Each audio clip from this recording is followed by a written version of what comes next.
And my grandfather, and if you, I don't know if you've know anything about my story, but my grandfather was a huge influence in my life.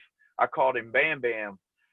He's from North Mississippi. He's from Clarksdale, born and raised, and that's um, that's where my whole maternal side of the family is from. Is From from Clarksdale. it's from North Mississippi. Are you familiar with Um, Marks, Mississippi? from with what? Marks, Mississippi? I've heard of the name. Yeah, Yeah. yeah. That's where my family is from. It's about maybe 10 to 15 minutes from Clarksdale. Gotcha. Yeah. So those little podunk Yeah. cotton towns. Yep. I know, man. I grew up going there all across Mississippi on I-20 right there. You know, I had family from Kosciuszko Hmm. all the way to all the way across. You know, from Kosciuszko to Jackson to Clarksdale, Cleveland, Mississippi, all in that area. I got It's all my mama's side of the family, and then my dad's side of the family is all Kunas. We all from South Louisiana, from the swamp, born and bred. Uh, and I wound up playing football in Southeast Arkansas at Monticello. So Okay. all in that same little area. I've got a lot of that's a very familiar uh area for me. I've been So around there a are few you times. going to stay in South Louisiana, or are you and your wife planning on moving at any time soon? I This is home. This is home. We'll probably travel from here a lot and go a lot of places, but Yeah. as far as wanting to live anywhere, I think I can speak for my wife. The only place that we would like to move maybe one day is from Thibodeau to New Orleans and Okay. live in New Okay. Orleans full time. We Okay. basically live in Thibodeau, but we have an apartment here in the city, and so I'm here now. We're here every single weekend with our dogs. It's just a whole different vibe, a whole different way of living, um, in the city versus on the bayou. Got you. Love them both. Is just we really love uh, being in the city of New Orleans. It's our thing. I got you. I honestly, that's like I used to be. Don't judge me, by the way. But I used to drive trucks for a living back in Gotcha. 2007, and so like I got an opportunity to like travel everywhere, and like I have Right, right, been everywhere except New Orleans. right. Really? Yeah, And yeah. for a dude from the South. J- Just don't ask me. Like it's just I don't know. Like so I've got to get to New Hey, Orleans. bro, Like it's I've Mardi been Gras right now. Now, like it's Mardi Gras time right now. It now, can't be but about a that's the 6 hour scary side ride, to huh? me. That's the scary side. I can't do that. I cannot do Mardi Gras. I'm gonna have to come on like on the off season, when things are Yeah. calming. I Well, hear for you, bro. starters, Josh, man, I want to say thank you so much for even agreeing to do this interview. I definitely appreciate it. Yeah, no sweat. I reached out to a couple of people and being able to get into your story and your background and listening to some of your past interviews, whether from the Today Show or even there was the one with the I think professor or teacher that you did not too long ago. What Hmm. blew my mind listening to your mindset through half of those interviews. I'm not gonna lie to you. Okay. I'm not gonna lie to you. I definitely I know you did a video recently on I think it was on Instagram, and you were talking about self-love and body positivity and accepting yourself. Yeah. I know your journey has been interesting, and I love the fact that you make sure you tell people that there was not one particular moment that changed your Yeah. life where you wanted to go from 400 plus pounds to where you are now. But my question for you is, how in the world, how do you get people that are ashamed of their body or that are embarrassed of their body, how do you get them to accept who they are underneath all of that? The hard part, Jimmy, is moving, getting people to understand and appreciate their body for something different than how it looks, right? And so, for very early on, like in my journey this time, I discovered running. I hated running my whole life as a fat guy. Hated running. But that sense of pride that comes with making it through those difficult runs, those difficult races, coming through the other side of what seems like impossible mileage to cover on your feet, it does something to you. It helps build pride. It helps build strength. It helps you dismiss a lot of the common perceptions that you think people have about how you look externally, physically. Yeah. So in short, very early for me, this was sort of the vibe. Yeah, I might still be fat, but man, I just ran 5K. How many other 320 pound, 330 pound, 350 pound dudes are out there doing that, right? And so that's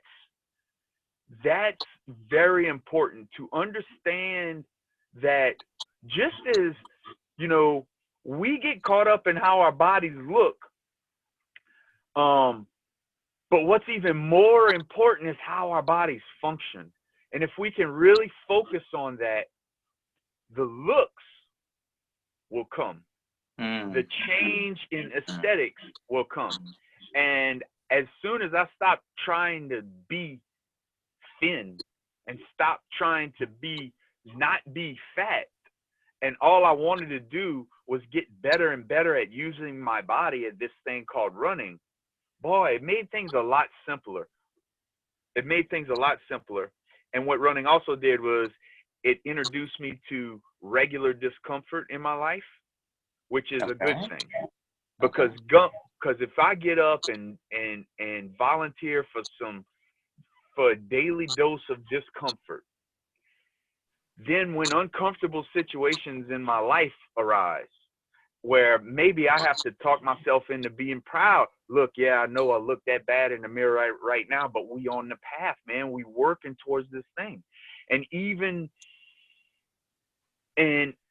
that's an uncomfortable place to be, to have to talk yourself into feeling good about yourself, right? So for me, that physical discomfort really sort of tenderizes you to some of the more abstract ideas of discomfort that you may have in your life, whether it's thinking about how you feel about yourself, whether it's making food decisions, whether it's dealing with the social pressures. You and I are in the South. Nobody cares. Like, if I'm vegan, right? So people want to beat you up when, like, not literally beat you up, but they want to verbally bash you and point out that you're different, when I'm not sitting around a pot of grease eating the fried gratin, fried chicken, right? And all of the pork. Right. I got you. Thank you. Yeah. So those situations require a familiarity with discomfort, because they're not comfortable to be in. No. But they're also not a reason to cave and go back to your old ways, right?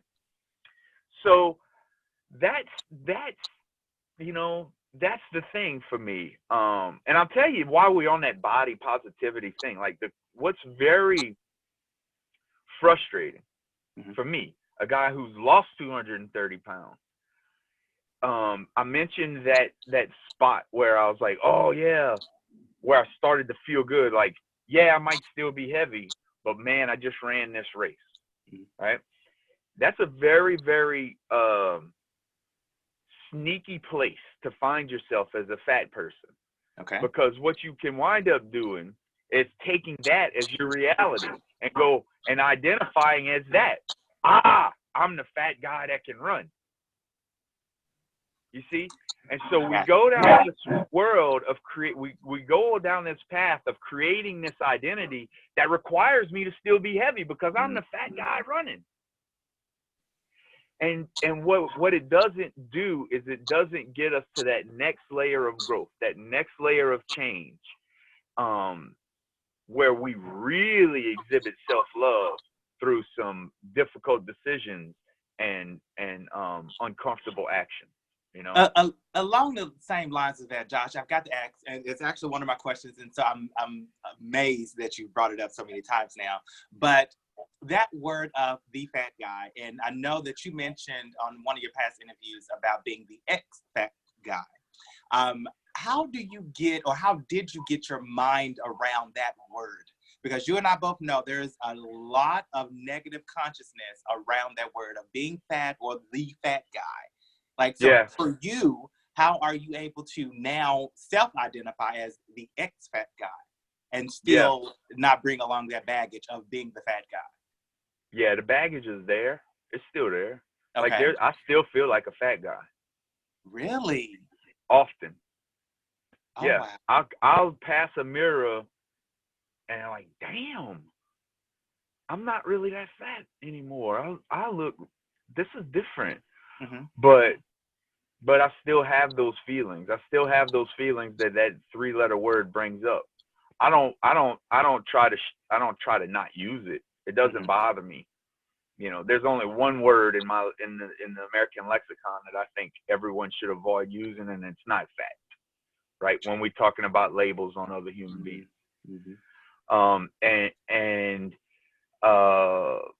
So I still feel that baggage. It doesn't go anywhere. Again, it's about being able to quiet yourself. Like, yeah, you know what, bro? You're not fat. Relax, chill. It's weird and uncomfortable to have those internal conversations with yourself. So here we go, and circling back to that familiarity with some discomfort. Because a lot of these struggles that we deal with is just us not wanting to feel that discomfort that struggle is bringing. So we're like, oh, the struggle is real, man. You keep caving to it, you know, because you don't want to withstand the discomfort necessary to get to the other side of that struggle. But if you do, holy shit, there's a promised land, you know? I got you. So what inspires you today to keep moving on? Today, I wonder how, I'm 40 now. I wonder how lean, how fit, how healthy. I wonder how long into my life I can keep moving and doing amazing things physically, especially as a former morbidly obese person. What drives me today is being an example, not just being a source of rhetoric for people to hear cool words from, but actually put it on exhibit in the 3-dimensional world for people to see. If you bump into me, you're going to know that I am about this life and I am walking the talk. So that's what drives me. That's what drives me. In a lot of ways, I'm compelled to, I feel driven to be somewhat of a beacon, somewhat of a lighthouse, and especially in the South, for a better way of living. Right? Yeah. Chronic disease is not a mystery. I want to point it out. Yeah. Is that the same thing that drove you to write the book? Yes, absolutely. Yes. I gotcha. Yep. I gotcha. Yeah. Like, let me ask you this. And so, when you first started the journey, was a book in your mind, or was you documenting Not your even journey? close. I'll tell you a cool story how the book even became a thought. Okay. So I had lost weight. This was 2013. And I had lost some weight. I was working on my first full marathon. I had done a couple of 10Ks. I was working on actually my first half marathon.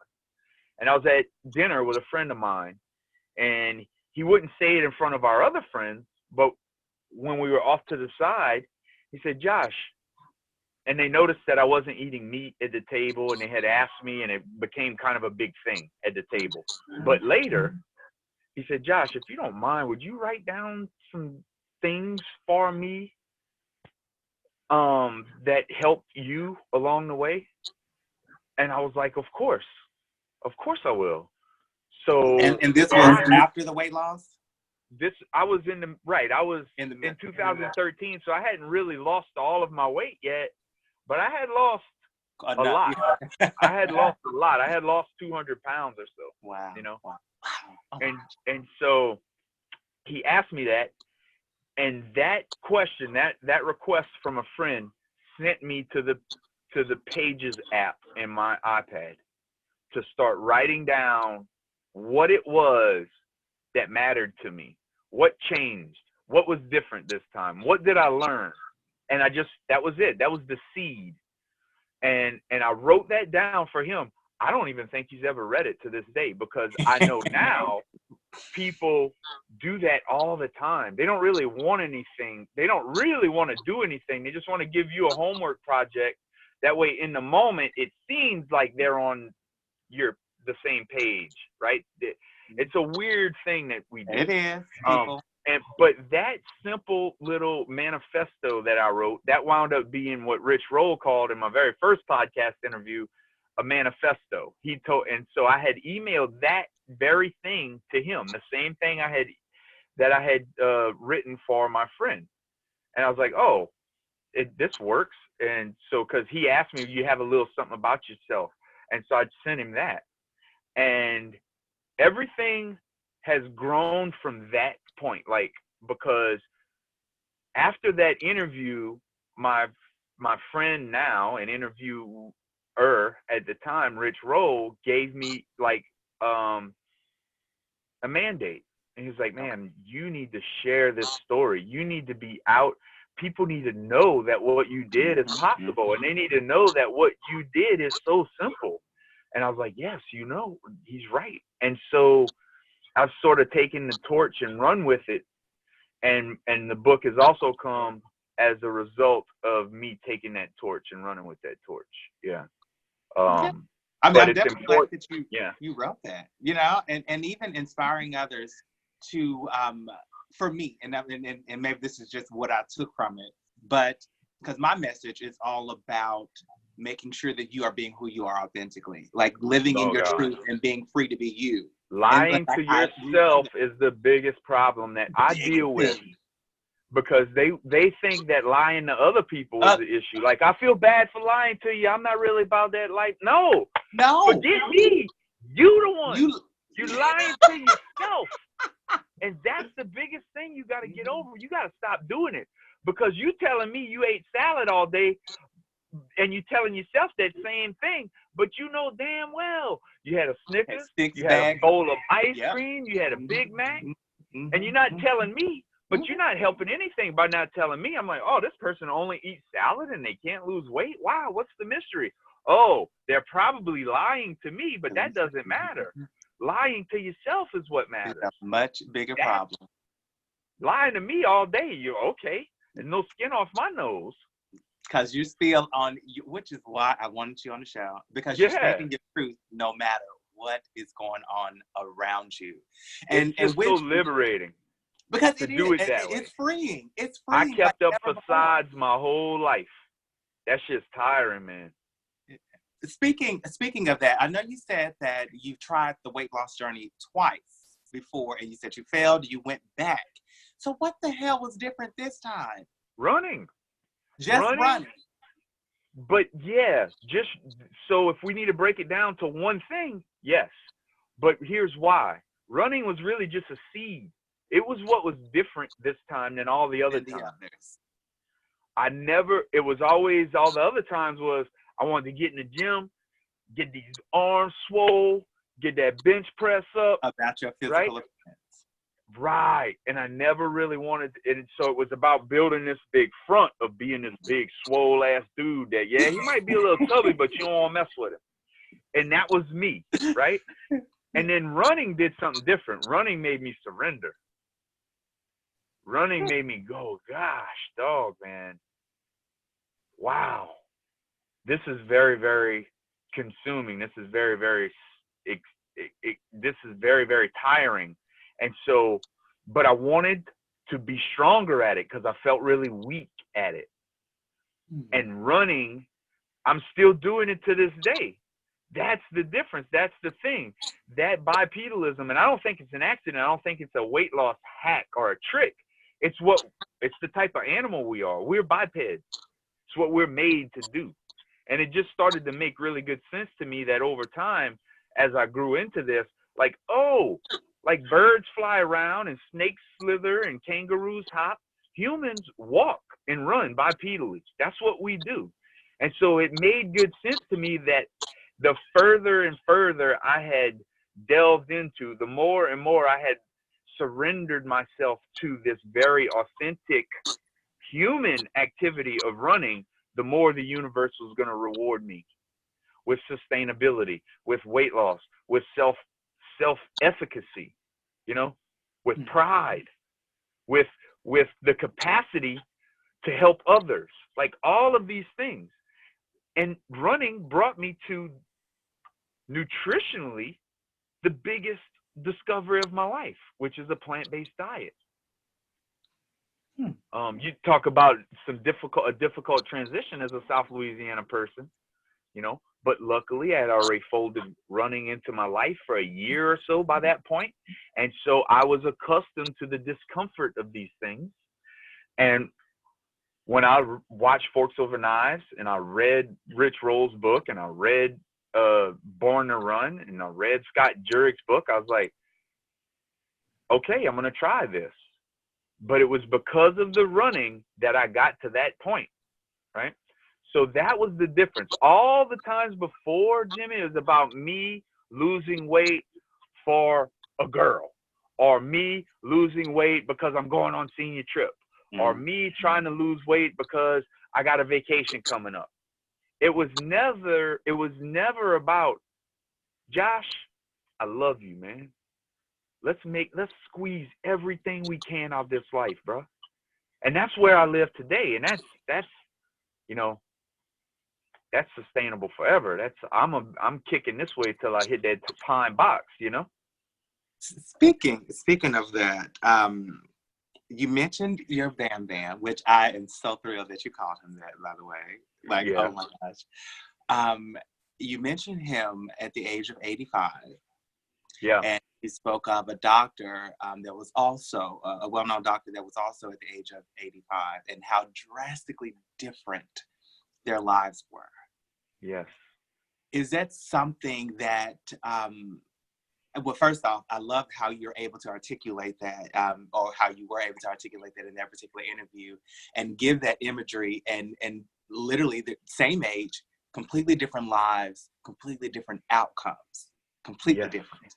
Completely different style of living, right? So we get caught up in this buzzword of lifestyle. Yeah. I'm real big into lifestyle medicine these days.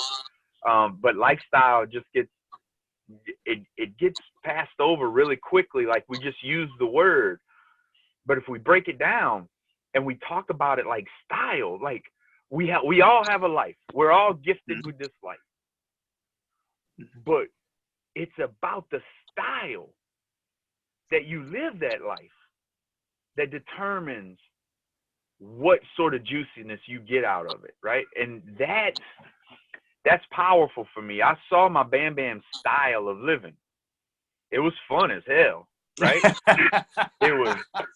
We had a blast. It was a half gallon of whiskey everywhere we went. We deep fat fried everything. You know, we put butter on it. We dipped it in something fatty, like some sort of, you know, mayonnaise dip, or ain't no telling what, tartar sauce, you name it, right? Covered it with cheese. It was all about instant gratification. It was all about that upfront gross palatability, right, of the food and the experiences of life. Getting drunk. You drink, you get drunk pretty quick. Oh, we having a good time. The food, you get satisfied really quickly on the palate with that food. And that style of chasing that dragon of instant gratification, and holding that up as like, hey, look, I can do all of these things. I can drink all the whiskey. I can eat all the food. I can go on all the trips. I can go to the camps. I can, and do all of this spending and this consuming to prove to people, I got it. I made it. I'm doing good. But in reality, you're literally killing yourself. Quite literally. Literally. And that's a huge example that I saw in my grandfather's life as his right-hand man. I've been his dude since I was born, right? My mom was a teenager when I was born, and her parents were very involved in my upbringing. My grandfather was very much like a dad to me, like a second dad to me. It wasn't a typical grandfather-grandson relationship. We were very close. And so I saw that firsthand. And I adopted a lot of that. That's what got me to where I was at 420 pounds. Yeah. Right? And so then as his body starts to deteriorate, his mind starts to deteriorate, and say at around 80 years old, 82, I'm changing my body at that point. I'm losing weight, learning about all of these things.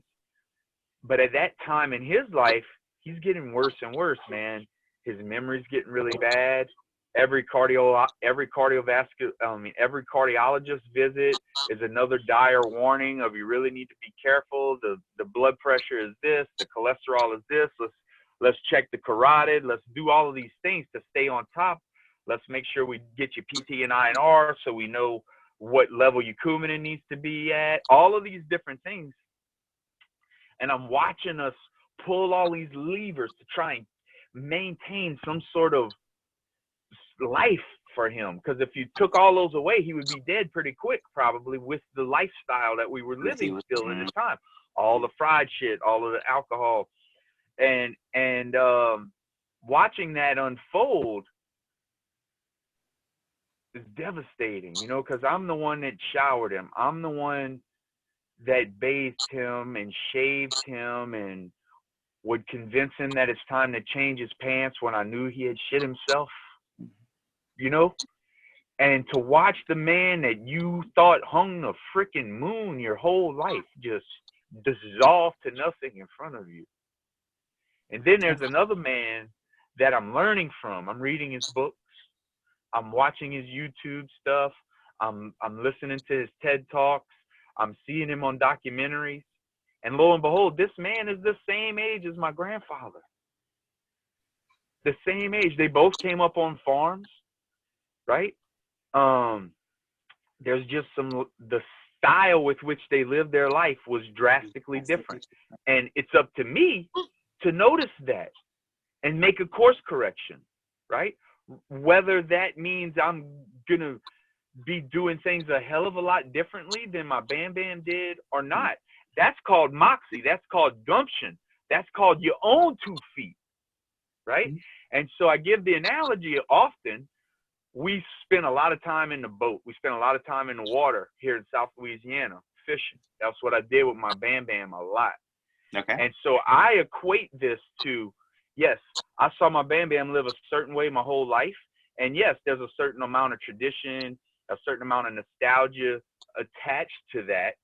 However, if we were in a boat, that would draw me towards repeating those same behaviors, that same style. However, if we were in a boat and my Bam Bam said, and I was in a boat behind him, and he said, follow me, and he happened to run into a sandbar, if I didn't course correct and miss that sandbar, you'd be hitting them. He would be like, what the hell is wrong with you? Didn't you see me hit the freaking sandbar?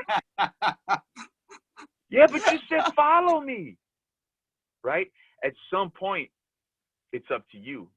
And yes, there's going to be difficult decisions that's going to be made. Yes, there's going to be things that you're going to have to do in your life to create, especially if you're from the South, to create a more healthy existence that look nothing like what your traditions say you're supposed to do, right?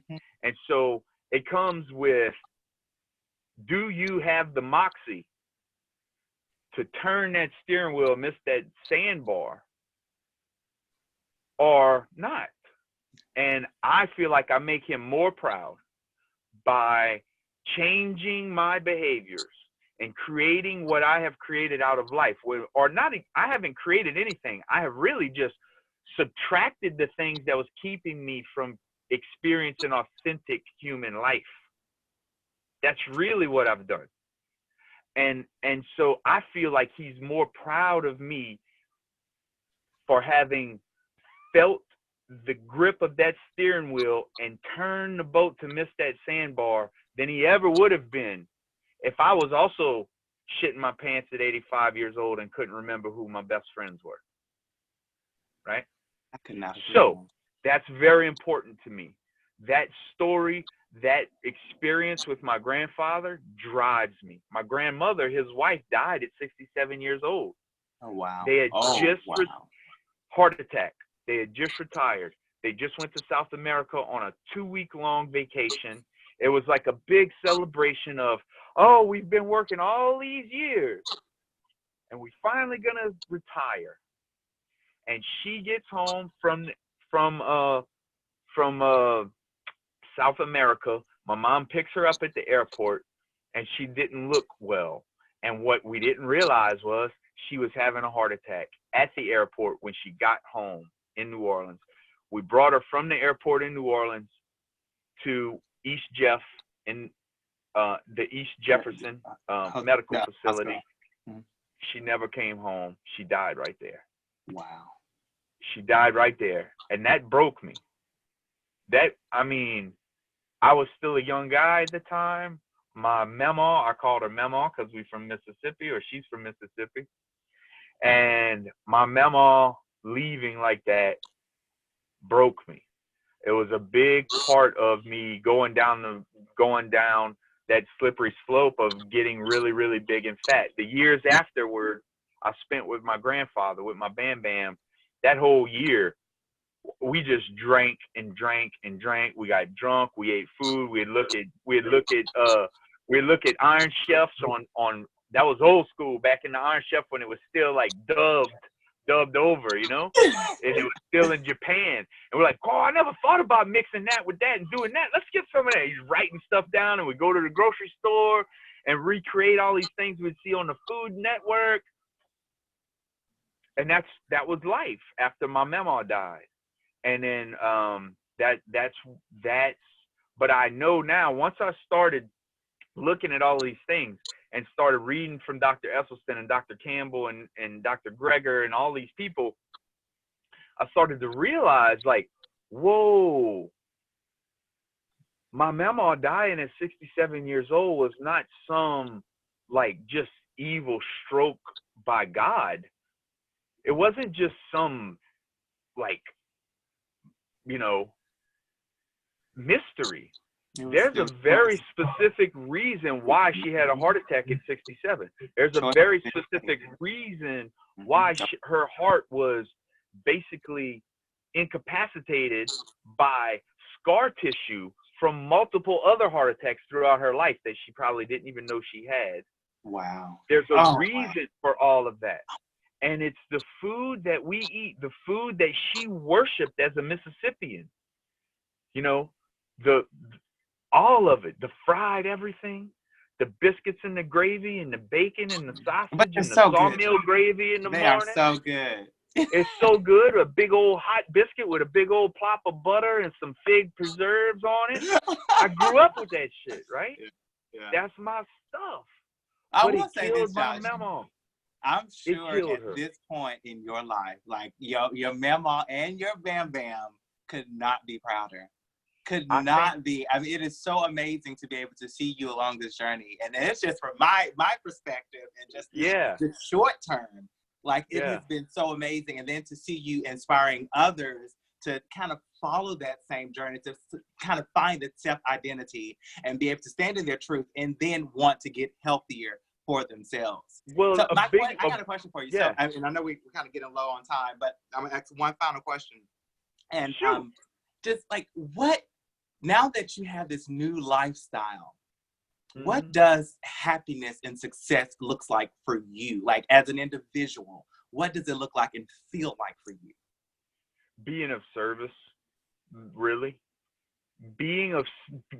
Feeling, and I get emotional. Feeling like I'm making a difference where it's needed. You know what I'm saying? Yeah. Like I'm in South Louisiana, player. Like people dying all around us, dude. And we want to make jokes about it. Yeah, the food's good. Man, that's some bullshit. Yeah. Mm-hmm. Right? So I've learned some amazing things in this very difficult, very tenuous, very ugly at times journey in my life. And one of the biggest things that my Bam Bam taught me as a fisherman was learn one, do one, teach one. Right? That's what and we were always in one of those places on a fishing trip. I was either learning, I was teaching, or I was doing, or I was teaching the newbies. Okay. And so right now in my life, I'm in that teach one part of the continuum. You know what I'm saying?